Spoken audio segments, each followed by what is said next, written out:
Ladies and gents, how we doing? Welcome to TSF Live. I don't know how many shows we've done now, but it feels like a few. It's Friday, the 30th of April, and we have loads to talk about today because obviously Friday shows, you've got a weekend of football ahead of you. We've got some midweek stuff. I'm joined by Ryan and Adam. Adam's got 90 minutes left of pain left this season ahead of him tonight. Sure you're looking forward to that, Adam? Oh, delighted, mate. Can't wait till it's over. Yeah. And Ryan, who I was going to say is looking forward to an Old Firm game this weekend, but that might be stretching it a bit. Nah, it's just that it's about as much of a damp squib as it could be. I'm just going to endure it and then hopefully draw a line under it. Hopefully get ready for Tuesday's big announcement. Fingers crossed. We'll touch on that later on, as we'll touch on what that announcement may be, which I'm sure everyone can figure out by now. But we'll kick things off with. I never thought I'd be kicking off a show with Partick Thistle, but it seems only right to do it tonight because they went and won the league title last night. Obviously, I loved it because they pumped Falkirk 5-0, which was just absolutely glorious for me. Adam, another one of your brothers in arms is won promotion. Justice has been served, mate. Yeah, delighted to see Thistle back in the second tier ultimately after their unjust demotion. So yeah, very pleasing. And I think I actually said on the last championship show with you, we were talking about sort of sides in contention to come up from League One. Thistle really did come from nowhere in the end. So yeah, credit to Ian McCall and his players for sure. I tell you who made a big difference. Scott Tiffany's made a big difference. I think it's 9 goals and 3 assists in 12 games or something since he went in there on loan from Livingston, which is just unbelievable. Ryan, yeah, I mean, looking at League One from the start of the season, you would have expected Thistle to be up there. It took them a while to get going, but they finally got over the line. Yeah, it's one of those moments it's one of those times that they've kind of caught fire at the right time. I mean, I think it's helped that a lot of their fixtures have been congested in the past 20 or so days. They've just managed to go in this winning run and just keep it going to the end of the season. So they've done really well to get right back up because it can be difficult to get out of a league when you're feeling hard done by, especially. So they've done well. Yeah. Well, I mean, I know from personal experience, Dunfermline spent 3 years in League One. It took us 3 years to get out. It's a notoriously difficult league to get out, even more so this season, congested season. Teams like Falkirk down there who, at the start of the season, I think were favourites. They're now sitting in 4th, and that was an absolute capitulation from them last night, Adam, and it was glorious to watch. Yeah, I mean, I was meaning to ask you about that because Falkirk were flying, and it seemed to all the world that it was inevitable that the Bairns would get promoted. Now I'm looking at it thinking, will they even make it up through the playoffs? Probably not in my book, to be honest. Yeah, I mean, you look at Cove have done really well against them recently. So, I mean, and Airdrie, a decent team. They recruited well in January. It's going to be interesting to see what happens there. But yeah, it's weird because I think all league titles are done now in Scotland, aren't they? So it's a bit of a damp scrub that way. But there's loads happening with the playoffs. It just makes me think, Ryan, where would we be? What did we do before the playoffs? Because now, there's so much going on just now with the playoffs. It'd be so boring without them.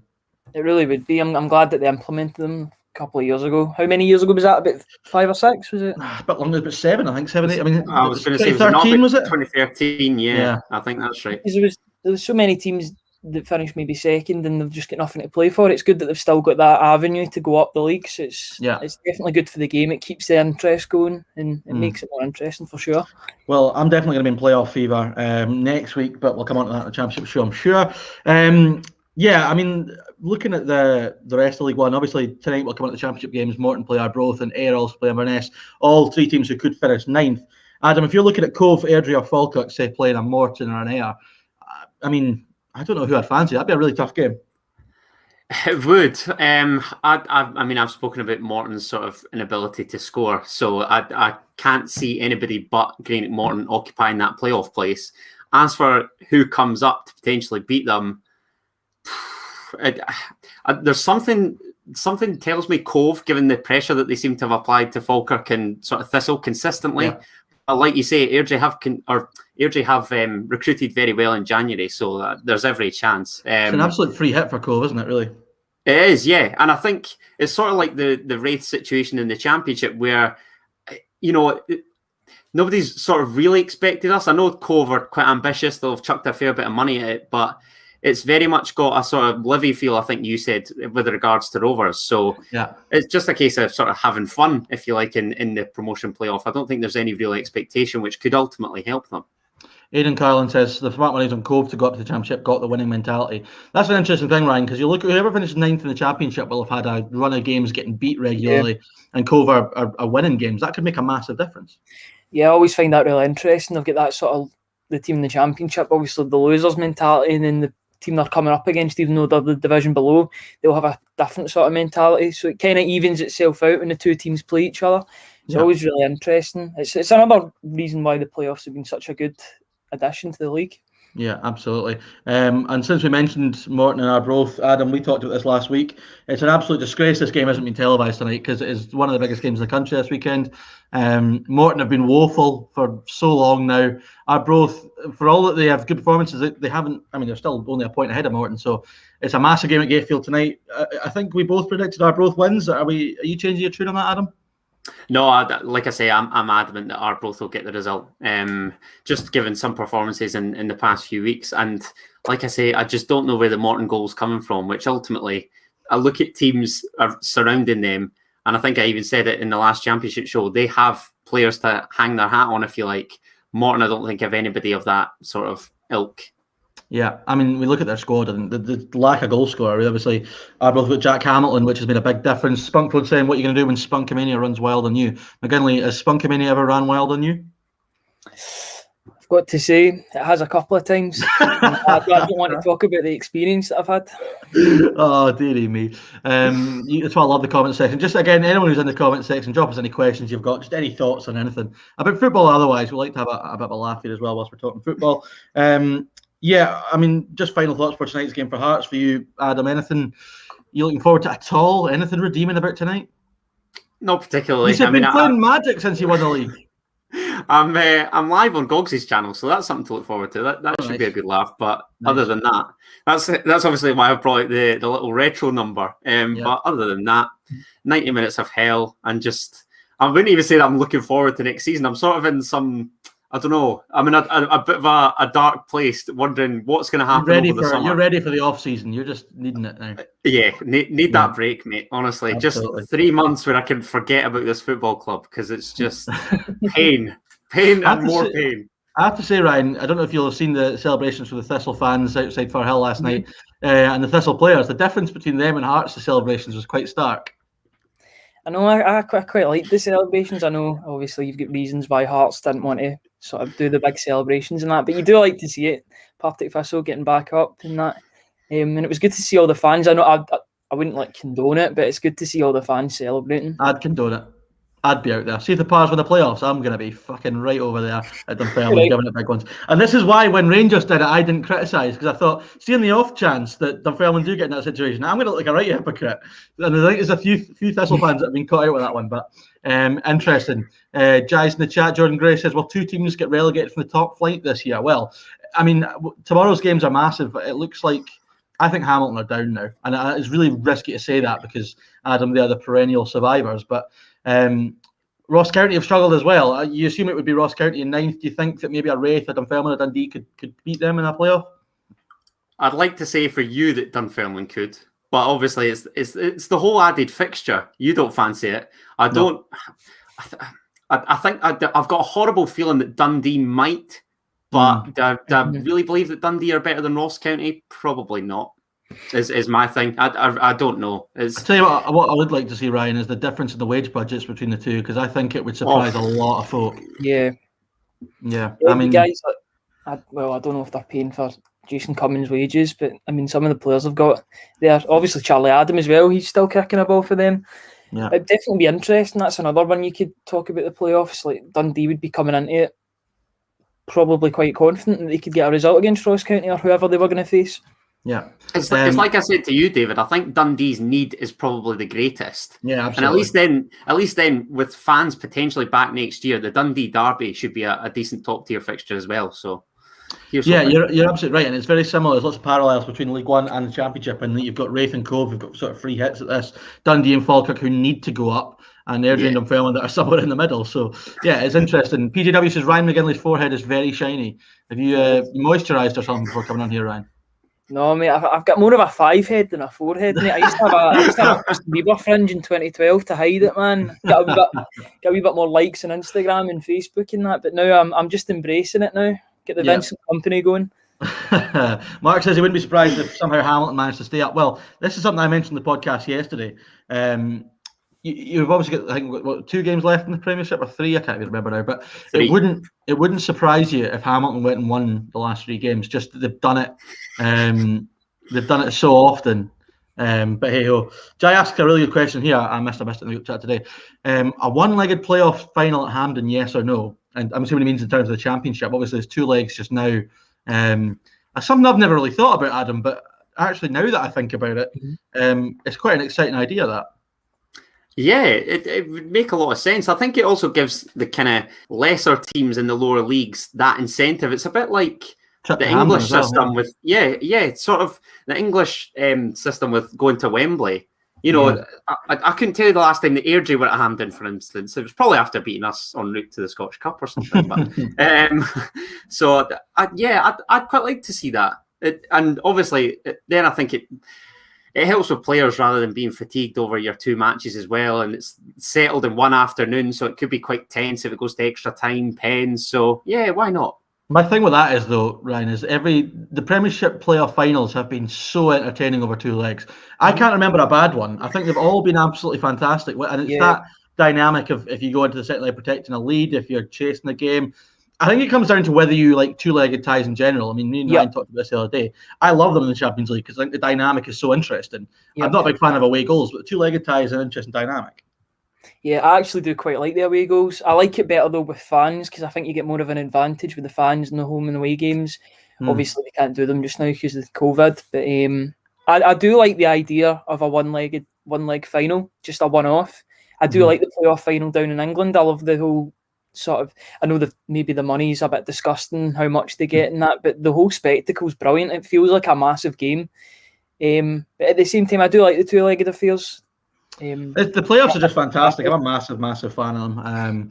And although I'm currently saying the final have no chance of going up, if we get into the playoff final, my tune will change rapid because you just want that shot. But interesting. Aaron Smith with a comment in here that I didn't know this actually, but it's the second time he's put it in. Apparently, Sky are choosing not to show the Premiership playoffs despite having the rights. Now, I think they have. Normally they show the final. It's normally BT, but normally they show the final. So I don't know if they've turned down that right. But I mean, it is normally just the final 2-legged tie that gets shown. So it'll be interesting to see what happens there. Let's kind of move on now. Aidan Carlin's brought up a topic that I wanted to discuss. I said it to you guys beforehand. Obviously, the news broke last night. Quite a surreal incident. Albion Rovers playing Stenhousemuir. I think the game was at Steny. I think David Cox on the bench for Albion Rovers last night, and he's had a history of sort of mental health struggles. He's been very public about that. In and around his football career and all the rest of it.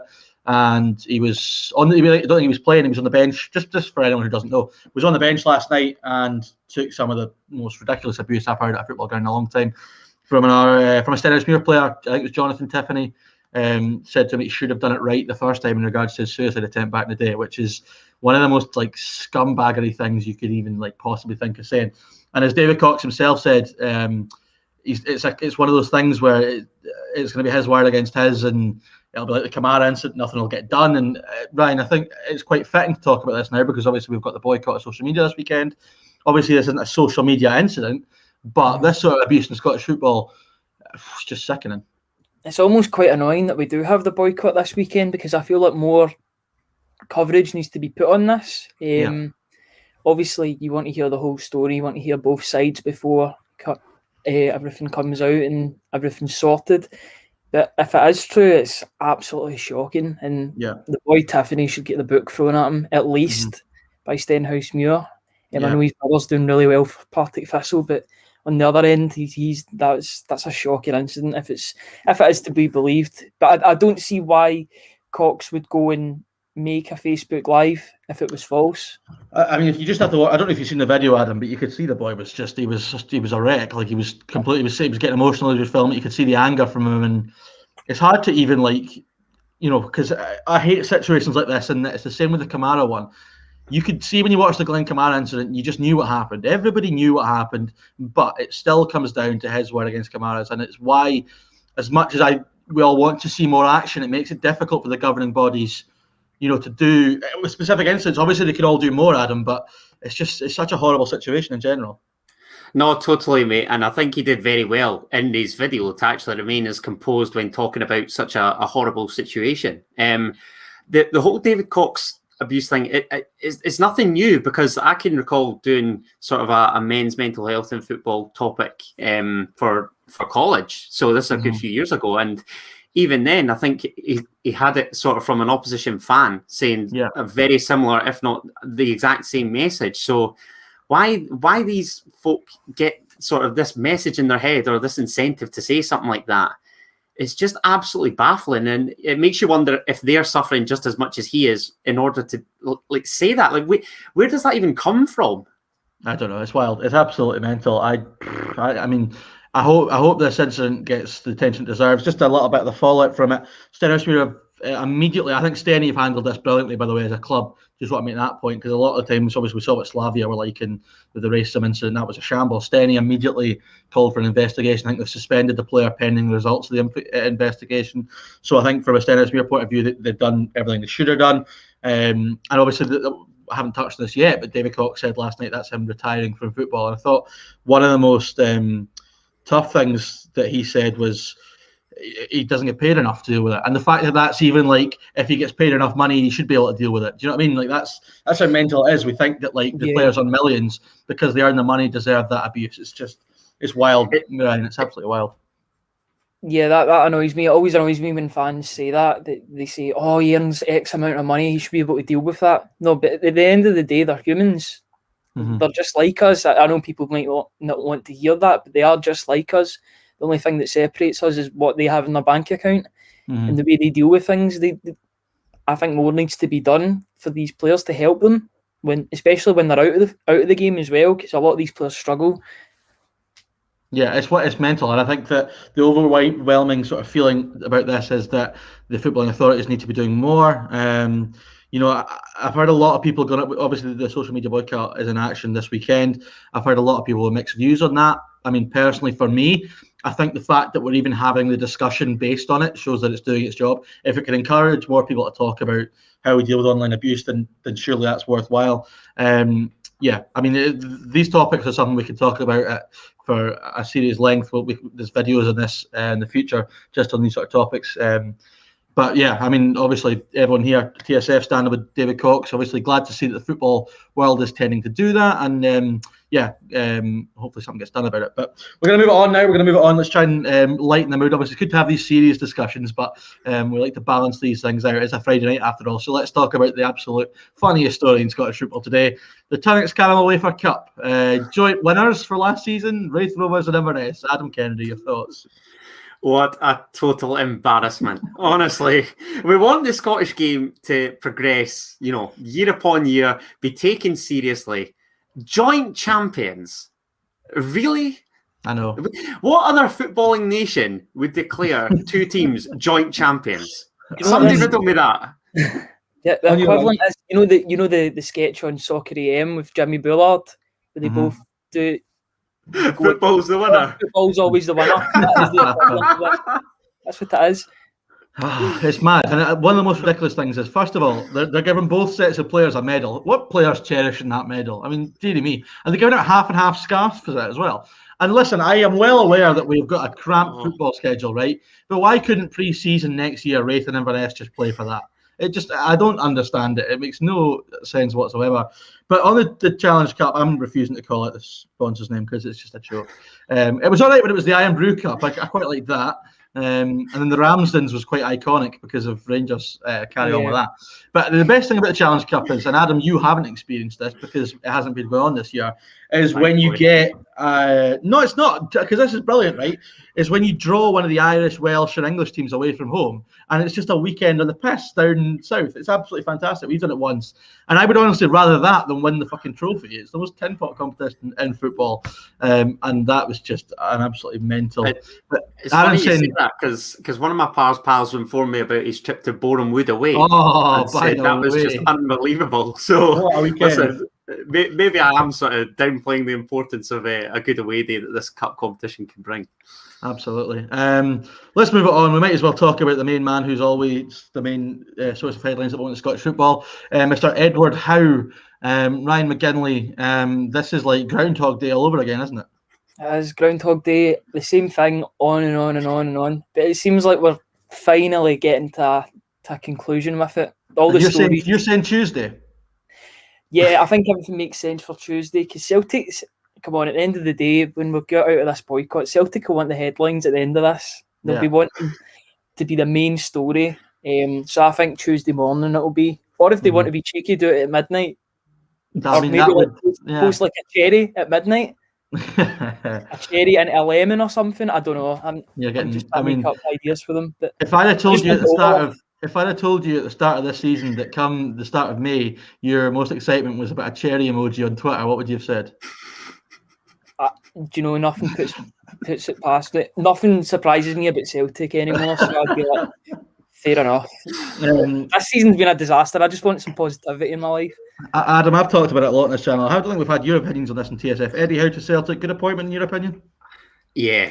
Seems to be the sort of only logical, but sort of the other joke figures being linked to it. I mean, I was holding out for Roy Keane.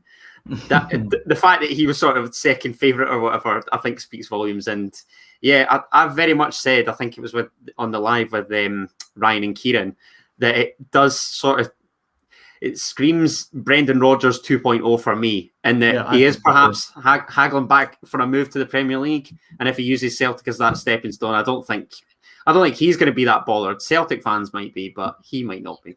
I think that it's been a mental sort of process, this, Ryan, because I haven't seen. There's not really been that many strong links at all throughout this whole process when you think about it. I mean, the Roy Keane stuff went about. There was Jesse Marsh at the start. I think Jesse Marsh was probably the optimum. Like, if you had got him, that would have been unbelievable. Eddie Howe has always seemed the natural choice, and it sounds like they're sorting out the stuff. I think that if Celtic get beat on Sunday, they'll probably try and get this announcement rushed forward as quick as possible to change the headlines. But what a job he's going to have in his hands in the summer, though, Ryan. Yep, it is a massive job. It's a massive rebuild. But do you know what? We're putting it into someone that knows how to do that. He done it at Bournemouth. He rebuilt the whole of Bournemouth, and look what happened. I mean, he might have a similar sort of budget at Celtic, or maybe relative to the one that he would have had in the Championship at Bournemouth. I don't know. It'll definitely be interesting to see who he brings in. The thing is, he's a name as well, so he'll attract players from down south, free agents that want to come up. I've seen free transfers. You know what I mean? Watching too much American sports.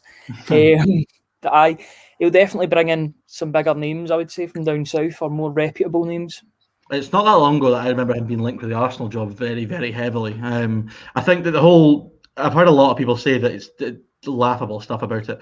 A lot of Rangers fans are slagging off the appointment. My thing on that is, when Steven Gerrard got the job, if they were given the choice between Steven Gerrard and Eddie Howe, there was only one way they were going, and it would have been Eddie Howe.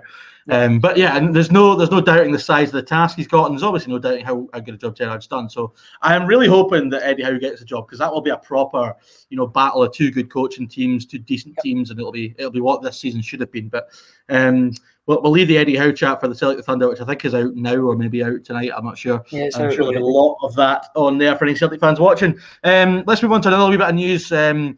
SPFL news, why not? I mean, finally, Adam, we got the announcement that Kelty and Brora Rangers will play each other in a playoff. But if I'm right, I think I'm right in saying that they haven't actually decided the date of it yet, which I think, maybe I'm wrong, but they've made the decision anyway, so breaking our toast, basically. Why on earth would they make the announcement, the entirety of the announcement, if you will? Well, let's just announce the fixture, but we won't give a date or where it's... There must be another email that's gone missing or something. That spam folder needs checked 100%. But I mean, I'm assuming. Do we even know who's at home first yet? I don't think any of that's been decided yet. I mean, I could be wrong. Someone in the chat might be able to remind me of this. So they've just made the decision that it's going ahead, but we don't know at which ground first, and we don't know when. Fantastic. Long overdue. It's a bit like the footballing equivalent of the Tyson Fury v Anthony Joshua fight. The fact that they basically announced it, but we don't know when it's happening. We don't know where it's happening, but we know it's happening at some point. What an absolute shambles. Aidan's made a very good point to something I said before we went on air, and so is Aaron. It will be some laugh if Brecon somehow stayed up, wouldn't it? No. What a carry on that would be. Send them down. That's like the final hurdle for you lot, the Justice Avengers in Scottish football, is to get Brecon down. No, well, between Brecon or Ross County. Ross County Have would be you have nice. you lot started beefing with Brecon this season, or has it just been like Alloa and clubs and Brora? No, but listen, we didn't have any beef with Brora. If anything, I'm actually supporting them because then it's not as embarrassing. I mean, it's still embarrassing, but no, I don't think we have started beef with Brecon yet. No. Yet being the optimum word. Yet, exactly. So no, they need to take their medicine. Same with Ross County, ideally, but whether both will happen, I don't know. Yeah, it's gonna be very, very interesting. Let's move it on again to the weekend. Obviously, the game on Sunday. Actually, no. But before I get there, we'll get score predictions of the big game on Sunday. Something we talked about the podcast yesterday. Anyone who's not watched, to go and watch. It was a cracker. The Scotland squad for the Euros is being boosted from 23 to 26. Now, I gave my opinion on this yesterday. First of all, Ryan, your thoughts on that, and then also, who are the extra 3 you would take? Yeah, it's good that there's 26. It makes sense for the whole situation that we're in terms of getting players in. In terms of the people that I would bring, I don't think you can look past Ryan Gold for the numbers that he's brought in this season for that Portuguese team that he's playing. I don't know the name of them. That sounds terrible. I know that they're in the top division. I know Firenze. Unlike Peter Martin, yeah. But he doesn't know what league they're in. Peter Martin doesn't know what league they're in. Yeah. I saw a stat that if you take Ryan Gold's contribution to the team, they'd be in the relegation or they'd be relegated. He's the third highest rated player in the Portuguese league this season. It's unbelievable stuff. By the way, I'm not having Peter Martin slander on this channel because he was an absolute legend with us. So top man. Anyway, Adam. Oh, sorry. Yeah, your 3 McGinley. First of all, your 3. Yeah, Ryan Gold and 2 others. Turnbull in. Yeah, Turnbull's got to go for me. He's been a revelation for us this season. He's dipped a wee bit the past couple of games, but he's been brilliant over the course. I'm gonna have to see your man Kevin Nisbet. Well, do you think Nisbet will go anyway? Because he was in the last squad. I'm trying not to say Griffiths, mate. There's a young right back at Rangers. You might be. Oh, Patterson. I think Patterson should be going in anyway. Yeah, I said this yesterday. He looked brilliant. I think Patterson should be going. I also think Sean Rooney should be going. If I'm honest, I'd take Rooney over Liam Palmer, to be honest, because I think he deserves it. Adam, it's obviously going to be interesting. Steve Clark said that the 3 that come will be pretty much there for the experience. Now, with that in mind, I would think you take some young players. Who would your 3 be? Yeah, that does sort of scream younger players. Ryan Gold's not been capped, so maybe that could be sort of, if he's alluding to for the experience, I'm assuming that it's young players and ultimately players that haven't been involved in the squad before. So Ryan Gold, perhaps. But then I saw a news article today saying that he's not even received a call or anything from Steve Clark yet. So chances of that. David Turnbull's call-up's been long overdue for me. Nathan Patterson again, yeah. I was thinking even sort of the 3 that went in the last squad. I mean, James Forrest is just back from injury. Surely he's got to go as well.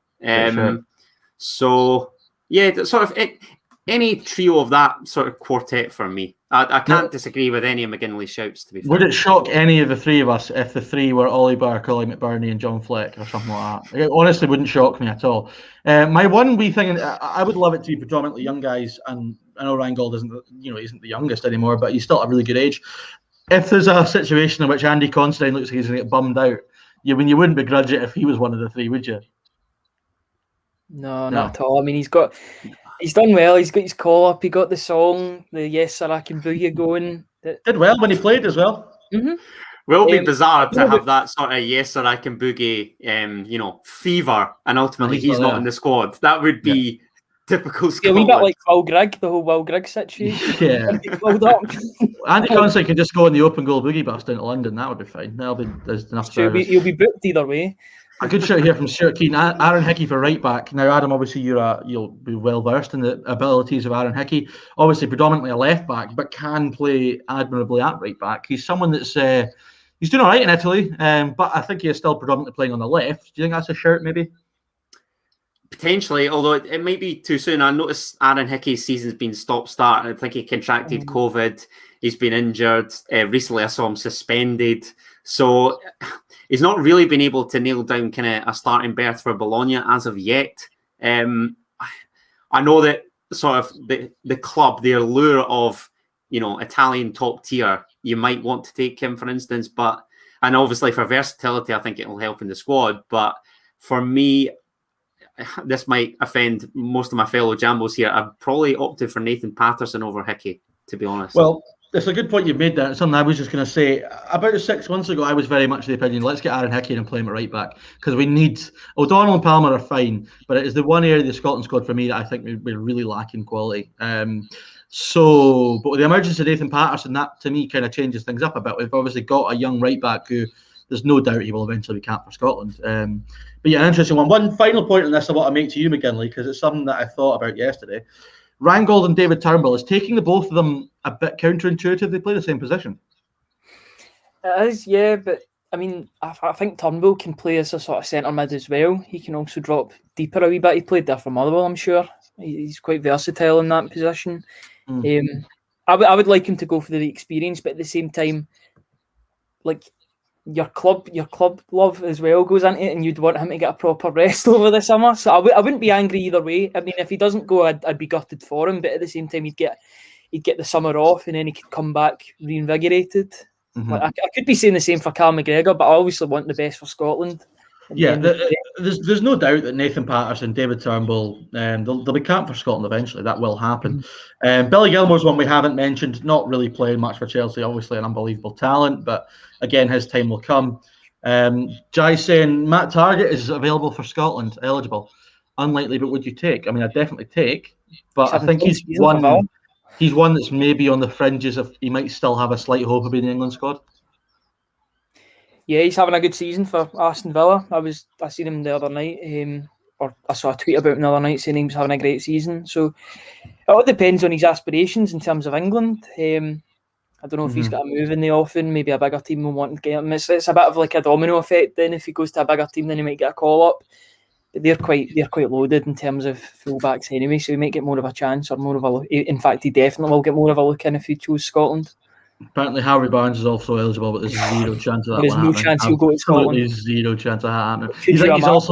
He's also gonna miss the Euros anyway. Ryan Fredericks is one that's been eligible for a while, right back, but again, there's not been an awful lot of movement. He's not going to be good enough to play for England, but I don't know. Do you think it's a? Sorry, Dave. I was going to say, do you think it's a Che Adams situation with Ryan Fredericks? Well, my thing is, I have no problems with getting English-born people to play for Scotland if they want to play for Scotland.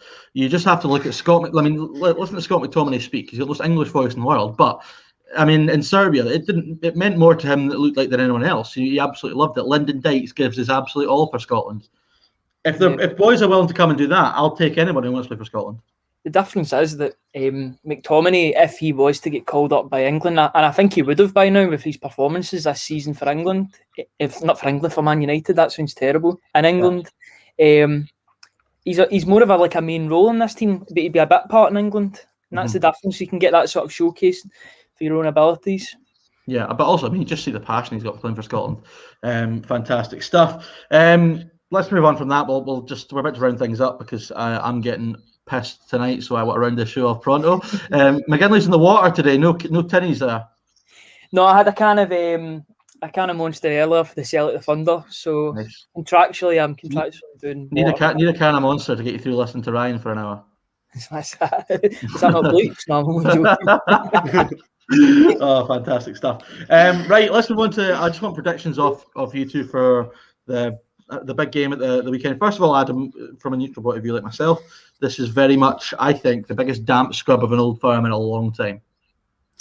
Yeah, ultimately, I mean, I've even written about it for who scored. You know, there's no impact on league position whatsoever. It is just a totally meaningless game. The only sort of incentive for Celtic, and I do say for Celtic, is to end Rangers obviously going for an unbeaten league season. And ultimately, that's the only sort of factor that plays into it here. The rest of it, for the most part, is largely, don't want to say irrelevant because that'll offend a lot of folk, but it's certainly not got that same hype to it, let's just say. No. Score prediction. 2-1 Rangers. I said 1-0 Celtic. Where you get Ryan to this as well? Where are you getting a clean sheet from? Somebody explain to me where the clean sheet's coming from. It's blind hope. It is absolutely blind faith, positivity. Do you know, it's a Friday night. I'm going out to drink tomorrow. Maybe I'll feel a bit more confident tomorrow night. The last dance will be in full flow by tomorrow night. The last dance. It's like the equivalent of one more tune at a disco. Fantastic. Right, I also said 2-0 Rangers. I can't see. If Celtic are going to win, they'll have to both to score. Can you please answer Big Dom in the comments, please? Because he was giving me stick last time. I mean, I'll highlight his comments. Big Dom is having fun in the chat. He knows you're reading. Mark Doherty says it's a clean sheet if they knock the goals down at Ibrox. It's a very good point. Yeah. But I mean, they'll probably have a steward on there in case Griffiths comes across with a scarf or something. But anyway, that'll round us up. I certainly don't think we're going to see Lee Griffiths with a scarf at Ibrox on Sunday. But yeah, we'll be back on Monday with TSF Live at 5 p.m. There'll be a podcast on Tuesday, all the usual stuff. From myself, Ryan and Adam, we will see you all next time.